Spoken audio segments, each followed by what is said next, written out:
Hi friends, welcome to merit minds. మొదటిసారి మన YouTube ఛానల్ని చూస్తున్న ప్రతి ఒక్క అభ్యర్థి ఇప్పుడే మన ఛానల్ని సబ్స్క్రైబ్ చేయండి. ఈ వీడియో కనుక నచ్చినట్లయితే లైక్ చేయండి. మీ ఫ్రెండ్స్ అందరికీ, పోటీ పరీక్షలకు ప్రిపేర్ అవుతున్న ప్రతి ఒక్క ఆస్పిరెంట్కి ఈ వీడియో లింక్ని షేర్ చేయండి. ఇక ఈ వీడియోలో కరెంట్ పాలిటీలో భాగంగా కొన్ని ఇంపార్టెంట్ టాపిక్స్ని డిస్కస్ చేద్దాము.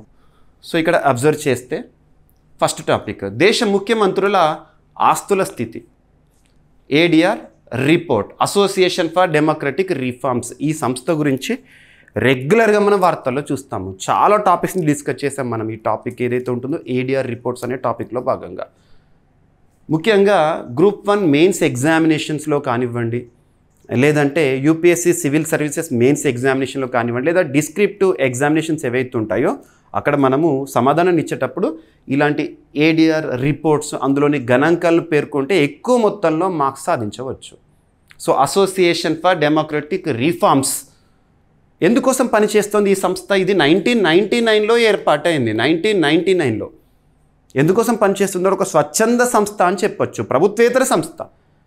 రాజకీయాల్లో ప్రస్తుతం మనం చాలా వరకు క్రిమినల్స్ని చూస్తున్నాం పొలిటికల్ లీడర్గా, అవినీతిని చూస్తున్నాము. అటువంటి వ్యవస్థను అంతమొందించడానికి, నేరరహిత రాజకీయాల కోసము, అవినీతి రహిత రాజకీయాల కోసము ప్రయత్నాలు చేస్తున్న సంస్థ, అవేర్నెస్ క్రియేట్ చేస్తున్న సంస్థ ఏడిఆర్.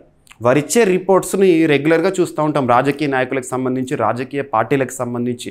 ఇక్కడ ఒక రిపోర్ట్ అనేది వార్తాపత్రికలు కనబడింది. ఇక్కడ ఇంపార్టెన్స్ ఏంటంటే, రీసెంట్గా కేంద్ర ప్రభుత్వం, మినిస్ట్రీ ఆఫ్ హోమ్ అఫైర్స్ వారు కొన్ని బిల్లులను ప్రవేశపెట్టారు పార్లమెంట్లో. ఆ విషయంలో ఇక చివరి రోజు పార్లమెంట్లో రచ్చ జరిగింది. అందులో ఒక బిల్లు చాలా వివాదానికి దారితీసింది. వివాదం చేస్తున్నారు ప్రతిపక్షాలు. ప్రధానమంత్రి కానీ, ముఖ్యమంత్రి కానీ, కేంద్ర మంత్రులు కానీ, రాష్ట్రాల్లో ఉండే మంత్రులు కానివ్వండి, 30 రోజుల పాటు నిర్బంధంలో జైలు శిక్షను అనుభవిస్తున్నట్లయితే వారి యొక్క పదవి అనేది దూరం అవుతుంది. సో ఈ సందర్భంలో ఇది ఇంపార్టెంట్. ఎందుకంటే భారతదేశంలో ఎంతమంది పైన క్రిమినల్ కేసులు ఉన్నాయి? ఎవరిపైన? ముఖ్యమంత్రుల పైన. అత్యధికంగా ఎవరిపైన క్రిమినల్ కేసులు ఉన్నాయి అని చెప్పేసి ముఖ్యమంత్రుల పేర్లు. ఎట్ ద సేమ్ టైం ప్రస్తుతం భారతదేశంలో ముఖ్యమంత్రులను కనుక పరిగణలోకి తీసుకుంటే వాళ్ళ ఆస్తులు ఏ విధంగా ఉన్నాయి, అత్యధిక ఆస్తులు కలిగిన ముఖ్యమంత్రి ఎవరు, ఇలాంటివి ఇక్కడ కవర్ అయిపోయింది. ఆ నివేదికలో వాళ్ళు పేర్కొన్నారు, మీరు చూడొచ్చు. ఓకేనా? సో దేశంలో ముఖ్యమంత్రుల ఆస్తుల స్థితిని చూద్దాం ఫస్ట్. సో అత్యంత సంపన్న ముఖ్యమంత్రులు, రిచెస్ట్ అని చెప్పొచ్చు. ప్రస్తుతం భారతదేశంలో 30 ముఖ్యమంత్రులు ఉన్నారు. 30 ముఖ్యమంత్రులు. అందులో 27 రాష్ట్రాలకు ముఖ్యమంత్రులు ఉన్నారు. 28 అని చెప్పట్లేదు, ఎందుకంటే మణిపూర్ రాష్ట్రం ఉంది కదా, మణిపూర్లో ఆర్టికల్ 356 అనేది అమల్లో ఉంది. అంటే రాష్ట్రపతి పాలన అమల్లో ఉంది కాబట్టి మణిపూర్ను మినహాయించి 27 అన్నాను. ఇక మిగతా 3 కేంద్రపాలిత ప్రాంతాలు, పుదుచ్చేరి, ఢిల్లీ కేంద్రపాలిత ప్రాంతం, జమ్మూ కాశ్మీర్ కేంద్రపాలిత ప్రాంతం. అంటే 30 కదా, 3 + 27. ఈ 30 మంది ముఖ్యమంత్రులు ఎవరైతే ఉంటారో వాళ్ళను కన్సిడర్ చేసి రిపోర్ట్ ఇచ్చింది ఏడిఆర్. సో అత్యంత సంపన్న ముఖ్యమంత్రులు ఎవరట అంటే, ఫస్ట్ పొజిషన్లో చంద్రబాబు నాయుడు గారు ఉన్నారు, మన తెలుగు రాష్ట్ర ముఖ్యమంత్రి. ఆంధ్రప్రదేశ్ 931 కోట్ల రూపాయలు అంట. మరి ఈ డేటా అంతా ఎలా సేకరిస్తారు ఏడిఆర్ వారు అంటే, ఎన్నికల సమయంలో వారు సమర్పించే అఫిడవిట్స్ ఉంటాయి కదా, వాళ్ళ ఆస్తులు ఏంటి, ఎన్ని కేసులు ఉన్నాయి, ఇలాంటివన్నీ సమర్పించాలి. వాటి ఆధారంగా వీళ్ళు రిలీజ్ చేస్తూ ఉంటారు. ఇక పెమా ఖండు, అరుణాచల్ ప్రదేశ్ రాష్ట్ర ముఖ్యమంత్రి, తన ఆస్తులు 332 కోట్ల రూపాయలు. మరి అత్యల్ప ఆస్తులు ఉన్న ముఖ్యమంత్రుల్లో వెస్ట్ బెంగాల్ ముఖ్యమంత్రి మమతా బెనర్జీ గారు ఉన్నారు, అండ్ ఒమర్ అబ్దుల్లా గారు ఉన్నారు, నెక్స్ట్ పినరయ్ విజయన్ గారు. సో కేరళ, గుర్తుపెట్టుకోండి. ఓకేనా? వీళ్ళు అత్యల్ప ఆస్తులున్న ముఖ్యమంత్రులుగా. ఇక్కడ పేర్కొన్న ఆస్తులు, పేర్కొనకుండా ఉండే ఆస్తులు ఏవైతే ఉంటే వాటిని ఇక్కడ మనం పరిగణలోకి తీసుకోలేదు. అఫీషియల్గా అఫిడవిట్లో సమర్పించిన డేటా ఉంటుంది కదా, వాటి ఆధారంగా గుర్తుపెట్టుకోండి. ఇక మొత్తం ఆస్తుల విలువ, దేశంలోని 31 మంది ముఖ్యమంత్రుల ఆస్తుల మొత్తం విలువ, ఇక్కడ మణిపూర్ని కూడా కలిపాను. సో 1630 కోట్ల రూపాయలు. ఈ వివరాలు ఎన్నికల సమయంలో దాఖలైన అఫిడవిట్ల ఆధారంగా తయారైనాయి. ఓకేనా? సో ముఖ్యమంత్రులపై క్రిమినల్ కేసులను కనుక తీసుకుంటే, క్రిమినల్ కేసులు, తీవ్ర నేరారోపణలు ఎదుర్కొంటున్న వారు కూడా చాలా ఉన్నారు. సో ఇక్కడ అబ్జర్వ్ చేస్తే ఇక్కడ కన్సిడర్ చేసిన ముఖ్యమంత్రుల సంఖ్య 30 మందిని. ప్రస్తుతం యాక్టివ్గా ఉన్న ముఖ్యమంత్రులు, అందులో క్రిమినల్ కేసులు ఉన్న సీఎంలు ఎంతమంది అంటే ముఖ్యమంత్రులు 12 మంది పైన క్రిమినల్ కేసులు ఉన్నాయంట. అందులో అత్యధికంగా తెలంగాణ రాష్ట్ర ముఖ్యమంత్రి రేవంత్ రెడ్డి గారి పైన 89 కేసులు ఉన్నాయి, క్రిమినల్ కేసులు. తనే చాలాసార్లు చెప్పారు కూడా. ఎంకే స్టాలిన్ తమిళనాడు రాష్ట్ర ముఖ్యమంత్రి డిఎంకే, ఓకేనా. సో 47 కేసులు అంట. ఆంధ్రప్రదేశ్ చంద్రబాబు నాయుడు గారు 19 కేసులు, సిద్ధరామయ్య, ఓకేనా, ఇక్కడ 13 కేసులు, హేమంత్ సోరెన్ జార్ఖండ్, అండ్ నెక్స్ట్ దేవేంద్ర ఫడ్నవీస్, సుఖ్వీందర్ సింగ్ సుక్కు, పినరాయి విజయన్, భగత్ సింగ్ మాను. ఇక్కడ అబ్జర్వ్ చేస్తే అందరు ముఖ్యమంత్రుల్లో 12 మంది ముఖ్యమంత్రుల పైన క్రిమినల్ కేసులు ఉన్నాయి. ఆ 12 మంత్రుల్లో కూడా చంద్రబాబు నాయుడుని, దేవేంద్ర ఫడ్నవీస్ని మినహాయిస్తే వీళ్ళు మాత్రం ప్రస్తుతం కేంద్రంలో అధికార పార్టీకి సంబంధించి కూటమికి సంబంధించిన వారు. ఎందుకంటే దేవేంద్ర ఫడ్నవీస్ గారు బీజేపీకి సంబంధించి కీలక నేత, చంద్రబాబు నాయుడు గారు కూటమిలో సభ్య పార్టీ ఎన్డీఏలో, ఓకేనా. ఇక మిగతా వాళ్ళందరూ కూడా ప్రతిపక్షాలకు సంబంధించిన వారే ఉన్నారు ఈ క్రిమినల్ కేసులు ఉన్నవాళ్ళు. అబ్జర్వ్ చేయండి, ఓకేనా. సో కేంద్ర ప్రభుత్వం ఇటీవల 30 రోజులకు పైగా జైల్లో ఉన్న ప్రధానమంత్రి, సీఎం మంత్రులను పదవి నుంచి తొలగించే రాజ్యాంగ సవరణ బిల్లును ప్రవేశపెట్టింది. ఆల్రెడీ నిన్నటి క్లాస్ చూడండి మీరు, అందులో కంప్లీట్గా చెప్పాను. ఈ నేపథ్యంలో ఏడీఆర్ నివేదికలో తెలిపిన కేసులు, ఆస్తుల వివరాలు రాజకీయ నైతికత, పారదర్శక పాలనకు సంబంధించి ప్రాధాన్యత సంతరించుకుంది. అసోసియేషన్ ఫర్ డెమోక్రటిక్ రీఫార్మ్స్ సంస్థ 1999లో ఏర్పాటైంది. ప్రభుత్వేతర ఒక స్వతంత్ర సంస్థ, స్వచ్ఛంద సంస్థ. ఎన్నికల సమయంలో అభ్యర్థులు దాఖలు చేసిన అఫిడవిట్ల ఆధారంగా వారి ఆస్తులు, విద్యార్హతలు అండ్ నేర రికార్డులపై విశ్లేషణ చేస్తూ ఉంటుంది. మరి ఏడీఆర్కి సహకరించే సంస్థ ఏంటంటే నేషనల్ ఎలక్షన్స్ వాచ్ అనే ఇంకొక ప్రైవేట్ సంస్థ. వాళ్ళ నుండి కూడా గణాంకాలు తీసుకుంటుంది. ఎలక్షన్ కమిషన్ ఆఫ్ ఇండియా నుండి అఫీషియల్ రిపోర్ట్స్ ఆధారంగా వీళ్ళు రిపోర్ట్ని తయారు చేస్తారు. గుర్తుపెట్టుకోండి, ఏడీఆర్ రిపోర్ట్స్ పైన ఖచ్చితంగా క్వశ్చన్స్ వస్తాయి. ఇక నెక్స్ట్, ఆన్లైన్ గేమ్స్ నిషేధ బిల్లుకు రాష్ట్రపతి గారు ఆమోదం తెలిపారు ఆగస్టు 22, 2025 రోజున. ఇక్కడ అబ్జర్వ్ చేస్తే ఒక ఆర్టికల్ని లింక్ చేసుకోవాలి. Article 111 of Indian constitution under part 5. దేశంలోనే అత్యున్నత చట్టం మన రాజ్యాంగం.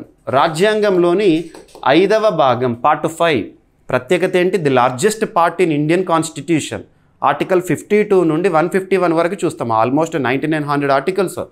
అందులో కేంద్ర ప్రభుత్వం గురించి చూస్తాం కదా, అందులో ఒక ఆర్టికల్ 111 ఏం చెప్తుంది అంటే పార్లమెంట్ ఆమోదం తెలిపిన బిల్లులు. పార్లమెంట్ అంటే మనకు దేశంలోనే అత్యున్నత చట్టసభ. ప్రస్తుతం బైకామరలిజంని చూస్తున్నాం. ద్విసభ విధానం, బైకామరల్ అంటే 2 సభలు ఉన్నాయి, లోక్సభ, రాజ్యసభ. ఏదైనా ఒక బిల్లుని లోక్సభలో కానీ రాజ్యసభలో కానీ ముందుగా ప్రవేశపెడితే ఇరు సభలు కూడా ఆమోదం తెలిపిన తర్వాత ఆ బిల్లు రాష్ట్రపతి వద్దకు వచ్చిన తర్వాత అకార్డింగ్ టు ఆర్టికల్ 111 ఆ బిల్లుకి రాష్ట్రపతి ఆమోదం తెలిపితేనే చట్టరూపం దాలుస్తుంది. గుర్తుపెట్టుకోండి, ఆర్టికల్ 111. అలా ఇటీవల పార్లమెంట్ సమావేశాలు జరిగినాయి కదా, సైనడై అంటే ఏంటో కూడా మనం ఆల్రెడీ డిస్కస్ చేసాం. సైనడై జరిగింది కదా, మరి అందులో ఆమోదం తెలపబడిన సభల ఆమోదం తెలపడి ఇరు సభల ఆమోదం తెలపబడిన బిల్లులు ఇక రాష్ట్రపతి వద్దకు వస్తూ ఉంటాయి. వాటికి ఆమోదం తెలపడం అన్నట్టు.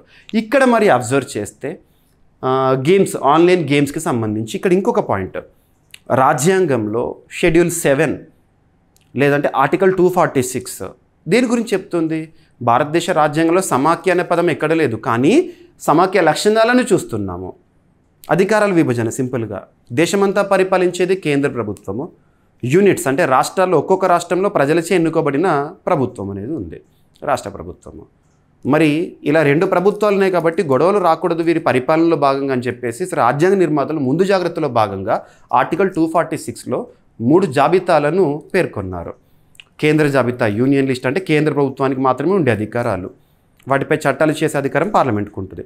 ఇంకొకటి రాష్ట్ర జాబితా అంటే ఒక్కొక్క రాష్ట్రానికి సంబంధించి రాష్ట్ర ప్రభుత్వం నిర్వర్తించే అధికారాలు, వాటిపైన చట్టాలు చేసే అధికారం రాష్ట్ర శాసనసభకు ఉంటుంది. నెక్స్ట్ కాన్కరెంట్ లిస్ట్, ఉమ్మడి జాబితా ఇద్దరికి. అందులో బెట్టింగ్, గ్యాంబ్లింగ్ ఇలాంటివి ఏవైతే ఉంటాయో రాష్ట్ర జాబితాలోని అంశం, బెట్టింగ్, గ్యాంబ్లింగ్ ఇలాంటి gamings. Item number 34 of state list under article 246 గుర్తుపెట్టుకోండి. ఓకే, నీ ఆర్టికల్స్ లింక్ చేసుకోలేదు. ఒక టాపిక్ మీకు వార్తాపత్రికల్లో కనిపిస్తున్న టాపిక్ని సబ్జెక్ట్ లింక్ చేస్తున్నాను, దానికి ఎక్స్ట్రా అడిషనల్ పాయింట్స్ ఇస్తున్నాను, జీకే పాయింట్స్. ఈ విధంగా ప్రిపేర్ అయ్యేసరికి కరెంట్ అఫైర్స్ కోణంలో 100%, జనరల్ స్టడీస్లో మ్యాక్సిమం స్కోర్ చేస్తాము. ఓకేనా? సో బిల్ ఏంటి? ఈ బిల్లో పేర్కొన్న అంశాలు ఇప్పుడు చట్ట రూపంలోకి వచ్చింది. రాష్ట్రపతి సంతకం చేశారు కదా, ఆర్టికల్ 111 చట్టంకి వచ్చింది. ఇక బిల్లు చట్టమైంది. అందులో ఏముంటాయి? సో రాష్ట్రపతి గారు ఆమోదం తెలిపారు ఆగస్టు 22 శుక్రవారం రోజున. సో చట్టంలో కీలక నిషేధాలు ఏం పేర్కొన్నారట అంటే అన్ని ఆన్లైన్ మనీ గేమింగ్ యాప్లు, రియల్ మనీ గేమ్స్ నిషేధించబడ్డాయి. ఈ గేమ్స్ని ప్రమోట్ చేసేవారు ఎవరైతే ఉంటారో, సంస్థలు ఉంటారు కదా, వారికి జైలు శిక్ష గరిష్టంగా 3 సంవత్సరాల వరకు విధించుతారంట. జరిమానా వచ్చేసేసి ఫైన్, ఇదేమో ఇంప్రిజన్మెంట్, ఇదేమో fine up to 1 crore rupees. మరి ఆ గేమ్స్ని ప్రచారం చేసే వ్యక్తులు ఉంటారు, మనం సోషల్ మీడియాలో చూస్తూ ఉంటాం, యూట్యూబ్లో పాపులారిటీ ఉన్నవారు కానివ్వండి, సోషల్ మీడియాలో ఇంపాక్ట్ క్రియేట్ చేస్తున్న వ్యక్తులు ఎవరైనా ప్రమోట్ చేస్తూ ఉంటారు ఆన్లైన్ గేమ్స్. ఇటీవల మనం తెలంగాణలో చూసాము, కేసులను కూడా నమోదు చేశారు వాళ్ళపైన జైలు శిక్ష అనేది గరిష్టంగా 2 సంవత్సరాల వరకు, జరిమానా వచ్చేసేసి గరిష్టంగా 50 లక్షల రూపాయల వరకు. ఓకేనా? సో ఇక్కడ యువతను ఆర్థికంగా మానసికంగా మోసపోకుండా రక్షించడం కోసము ప్రభుత్వ బాధ్యతల భాగంగా ఈ నిర్ణయం తీసుకుంది. మోసం చేసే యాప్లను నియంత్రించడం, జూదం, బెట్టింగ్ వాళ్ళే వ్యవహరిస్తున్న ఆన్లైన్ మనీ గేమ్స్ని పూర్తిగా నిషేధించడం కోసము డిజిటల్ ప్లాట్ఫామ్స్పై కట్టుదిట్టమైన నియంత్రణ తీసుకురావడము. రైట్, సరిపోతుంది. ఇక నెక్స్ట్ ఇంకొక బిల్లుని కూడా ఆమోదించారు రాష్ట్రపతి ద్రౌపది ముర్ము గారు ఆగస్టు 22 రోజున. మరి అదేంటంటే ఇన్కమ్ ట్యాక్స్కి సంబంధించి ఐటీ అంటాం కదా. సో ఐటీ అనేది, ఇన్కమ్ ట్యాక్స్ అనేది ఒక ప్రత్యక్ష పన్ను, డైరెక్ట్ ట్యాక్స్. గుర్తుపెట్టుకోండి, డైరెక్ట్ ట్యాక్స్ ఏంటి, ఇండైరెక్ట్ ట్యాక్సెస్ ఏంటి చూడాలి, ప్రతి ఒక్కరు నేర్చుకోవాలి, ఎందుకంటే ఎకానమీలో అడుగుతారు. ఓకేనా? ఇన్కమ్ ట్యాక్స్ ప్రస్తుతం భారతదేశంలో income tax act, IT act 1961లో ఆధారంగా ఉంది. 1961లో డౌరీ ప్రొహిబిషన్ యాక్ట్ ఇటువంటివి కూడా ఉంటాయి. సో ఏదైనా ఒక ఇయర్ వచ్చినప్పుడు కన్సర్న్ ఇయర్గా ఆ సంవత్సరంలో ఏ చట్టాలు చూడాలి. ఇక్కడ మనకు ఆదాయ పన్ను చట్టం 1961 అనేది ఉంది. సో మారుతున్న కాలానికి అనుగుణంగా చట్టాల్లో కూడా మార్పులు రావాలి కదా. మరి ఆదాయ పన్ను చట్టాన్ని మరింత సులభతరం చేయడము, అత్యంత సరళంగా అందరికీ అర్థమయ్యే విధంగా తీసుకురావడం కోసము రీఫార్మ్స్లో భాగంగా రీసెంట్గా కేంద్ర ప్రభుత్వము పార్లమెంట్లో న్యూ ఐటీ బిల్ని ప్రవేశపెట్టింది. ఆ బిల్లుకి రాష్ట్రపతి ద్రౌపది ముర్ము గారు ఆమోదం తెలిపారు. ఇక చట్ట రూపంలోకి రావడం జరిగింది. సో వచ్చే ఏడాది ఏప్రిల్ 1 నుండి అమల్లోకి వస్తుంది ఐటీ బిల్. వచ్చే ఏడాది ఏప్రిల్ 1 అంటే నెక్స్ట్ ఫినాన్షియల్ ఇయర్ స్టార్టింగ్ నుండి. నెక్స్ట్ ఫినాన్షియల్ ఇయర్ అంటే 2026 ఆర్థిక సంవత్సరం ఉంటుంది కదా, అప్పుడు ఏప్రిల్ 1 నుండి. ఆదాయ పన్ను చట్టం 1961ని స్థానంలో భర్తీ చేస్తారు. పన్ను చట్టాలను సులభతరం చేయడానికి ఉద్దేశించబడింది. 1961 చట్టంలోని 819 సెక్షన్ల సంఖ్యను 536కి తగ్గించారు. పెద్ద పెద్ద సెక్షన్స్ ఉండడము, అర్థం కాని సెక్షన్స్ ఎంతవరకు ఉన్నా కూడా మనకు కష్టమే. సో సులభతరం చేశారు చట్టం అర్థమయ్యే విధంగా. 47 అధ్యాయాలను 23కు తగ్గించారు. పదాల సంఖ్యను 500 లేదా 5.12 లక్షల నుండి 2.6 లక్షలకు తగ్గించారు. అందులో వర్డ్స్ సంఖ్యను కూడా రెడ్యూస్ చేశారు. ఇక స్పష్టత కోసం దాదాపు కొత్తగా 39 పట్టికలను 40 సూత్రాలను తీసుకొచ్చారు. సో అమల్లోకి వస్తుంది నెక్స్ట్ ఇయర్. చట్ట రూపంలోకి రావడం జరిగింది. రాష్ట్రపతి గారి ఆమోదం గుర్తుపెట్టుకోండి.